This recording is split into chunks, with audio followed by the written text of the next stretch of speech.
ప్రభువైన యేసుక్రీస్తు నామములో వీడియోస్ వస్తున్న సహోదరుడు సహోదరులు నామాలు. ఈరోజు ఒక ప్రాముఖ్యమైన సంగతి అతిశయము అంటే గర్వముతో కూడిన సంతోషం. ఈరోజు మనం లోపల ఉన్న సంగతిని మనం ఆలోచిస్తే కొంతమంది డబ్బులను చూసి అతిశయపడుతున్నాడు, కొంతమంది ఆస్తులను చూసి అతిశయపడుతున్నాడు, కొంత లోకంలో ఉన్న సమస్తాన్ని చూసి అతిశయపడుతున్నాడు. అదే కరెక్ట్ అని మనం నమ్ముతున్నాం కూడా. కొంతమంది డబ్బును చూసి, కొంతమంది ఐశ్వర్యం చూసే, సిరి సంపదలు చరస్థరాశులు చూసి అతిశయపడ్డవాడు, కొంతమంది లోపల ఉన్న విషయాలు చూసి అతిశయపడ్డాం. పక్కోడు కూడా వెళ్ళినాను కదా, అన్ని విషయాలు లోపల అనేక విషయాలు అతిశయపడేవారు మనం చూస్తున్నాం. కానీ ఏది శాశ్వతమైన మన నుంచి ఏదైతే మనం అతిశయిస్తున్నామో, ఐశ్వర్యం కానివ్వండి, మనం సంపాదిస్తున్న డబ్బుల విషయంలో కానివ్వండి, మన అంగ విషయంలో కానివ్వండి, లోక సంబంధం విషయంలో ఏదైతే అతిశయిస్తున్నామో అది శాశ్వతమైనవి కావు. అవి ఈ లోకాన్ని వదిలి వెళ్ళిపోయాయి. అందుకే బైబిల్లో మాటలు మన ప్రాముఖ్యం.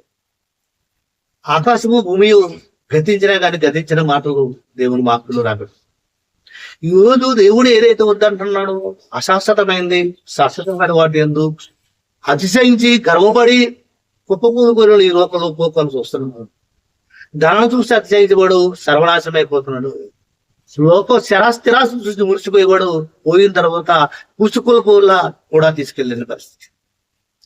కోట్ల సంపాదించాడు కదా, కొన్ని ఏమైనా కూడబెట్టుకున్నాడు కదా, అతిశయిస్తున్నాడు. నాకు డబ్బు ఉంది, నాకు లోకం ఉంది, అంతుంది, ఆస్తుంది, నాకు సరిపోతున్నాడు, మురిసిపోతున్నాడు. మనము అభిమానం కూడా రావటం లేదు, వాటిని మనం అతిశయించబడవలసిన పని లేదు.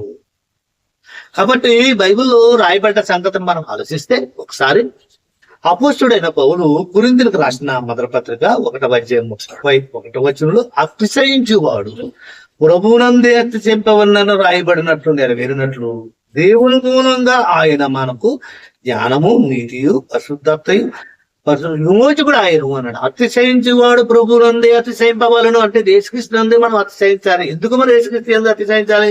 మన డబ్బు లేదా మన ఐశ్వర్యము, మన అందమో లోపము, దాన్ని ఎందుకు అతిశయించకూడదు?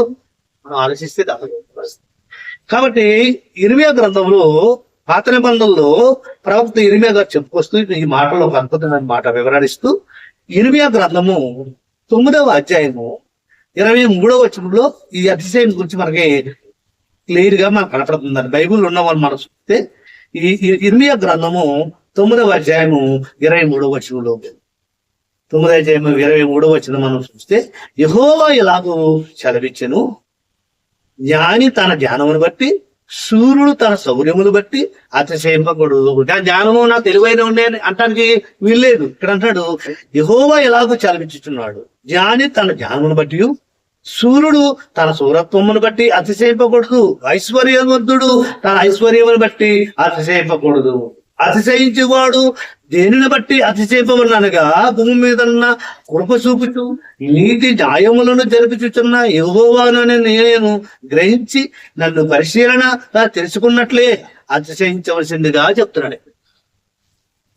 ఇక్కడ ఆలోచిస్తే ఒక 2 వాక్యంలో మొత్తం చెప్పుకేస్తున్నాడు. యెహోవా ఎలాగ చలవించుచున్నాడు. ఇర్మియా గ్రంథం 9:23 యెహోవా ఎలాగ చలవించుచున్నాడు, జ్ఞాని తన జ్ఞానం బట్టి అతిశయించకూడదు. 2 సూర్యుడు తన సూరత్వం బట్టి అతిశయించకూడదు. 3 ఐశ్వర్యవంతుడు తన ఐశ్వర్యం బట్టి అతిశయించకూడదు.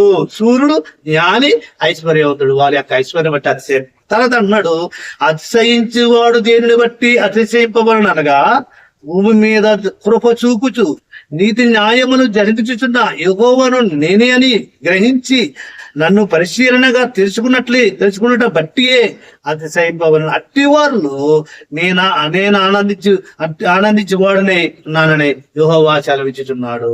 అంటే సూర్యుడు సూరత్వమును బట్టి, జ్ఞానత్వమును బట్టి, ఐశ్వర్యవంతులను బట్టి అతిశయించకూడదు. దేని ఎంత అతిశయించాలంటే కృప చూపుచు న్యాయమును జరిపించుచున్న దేవుని ఎంత మనం అతిశయించాలి. అది అతిశయం శాశ్వతమైనది. ఈ రోజు మనం ఆలోచిస్తే మనిషి 90% జనం మనం ఆలోచిస్తే లోకం ఎలా ఉన్నాయంటే ధనమును బట్టి కొంచెం ధనం వచ్చిందంటే పెరిగిపోతున్నాడు, ఆస్తులు పెరిగిపోతున్నాడు, అయిపోయి కూడా రావట్లేదు. ఈ లోకంలో ఏమీ తీసుకురాలేదు, ఏమో తీసుకుపోలేమని బైబిల్ చెప్తున్నప్పుడు అందుకే అపోస్తలుడైన పౌలు చెప్తున్న మాటలు మనం ఎందుకు వీటి గురించి అతిశయించకూడదు? జ్ఞాని తన జ్ఞానాత్మను ఎందుకు అతిశయించకూడదు? సూర్యుడు తన సూరత్వాన్ని బట్టి ఎందుకు అతిశయింపకూడదు? లేదంటే ఐశ్వర్యవంతుడు తన ఐశ్వర్యం బట్టి ఎందుకు అతిశయించకూడదు? అంటే దేవుని అంతే మనం అతిశయించాలి. ఆలోచిస్తే మొదటి తిమోతి పత్రికలో ఒక మాట రాయబడింది.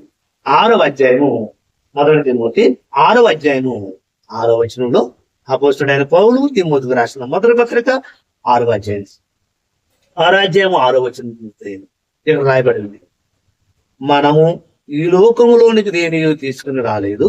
6వ అధ్యాయము 7వ వచనంలో సంతుష్టి సహితమైన దైవ భక్తి గొప్పలాద శాతమైంది. 7వ వచనం, 6వ అధ్యాయం 7వ వచనం, మొదటి తిమోతి 6:7, మనం ఈ లోకములోనికి ఏమి తీసుకుని రాలేదు, దీనిలో నుండి ఏమి తీసుకుని పోలేము. కలపం చేసే డిక్లేర్ అయిపోతుంది.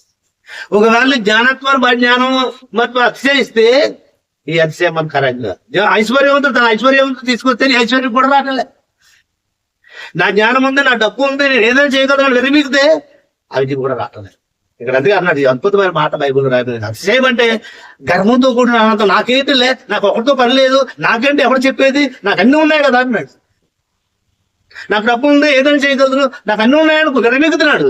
ఇక చెప్పేస్తున్నాడు, మనం ఈ లోపల ఏమి తీసుకురాలేదు, దీనిలో ఏమి తీసుకురావడం. ఒక అద్భుతమైన మాట చెప్తున్నాడు, తీసుకొచ్చింది ఏమి లేదు, పోయేటప్పుడు తీసుకుపోవాలి. మనం ఎలా బ్రతికామో దేవుడు ఆ క్రియలను బట్టి మనకు తీరుస్తున్నాడు. కాబట్టి అతిశయించబడి జ్ఞానం బట్టి, ఐశ్వర్యమును బట్టి, లేదా మనకున్న సంపదలు బట్టి అతిశయించకూడదు. అతిశయించవలసిన దేవుడు వాక్యం నిమిత్తము యేసుక్రీస్తు విషయంలో అతిశయించాలి. దేవుడు ఈ మాటలు దీవించిన గాక.